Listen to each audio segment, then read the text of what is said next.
পায়খানা করে নারী পুরুষ বলেন না, এত নির্লজ্জ এত বেহায়া, যাদের খাবার হলো গরুর গোবর নাপাকি বলেন না, যারা পান করে ঔষধ হিসাবে সেবন করে হলো গরুর পেশা, যাদের মস্তিষ্কের মধ্যে গোবর, যাদের পেটের মধ্যে গরুর পেশাব, যারা টয়লেট করে খোলা ময়দানে, এমন নির্লজ্জ জাতি এমন ভাবে দুঃসাহস করে, এমন পবিত্র জাতি যদি একজন থাকে শাহজালালের উত্তরসূরি কওমি ওলামায়ে কেরাম মামুনুল হকের নেতৃত্বে, হেফাজতের নেতৃত্বে আন্দোলন করবে, ওরা আসবে, ওদেরকে কচু কাটা করা হবে, কচু কাটা করা হবে।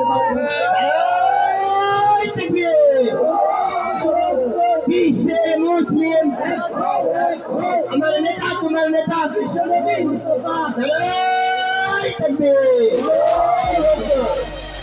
ভারত যেই চোখ নিয়ে আমাদের দিকে চোখ লাগাবে, এই চোখ যদি হাতের নাগালে পাই চোখ তুলে ফেলবো, কথা বলে ঠিক না?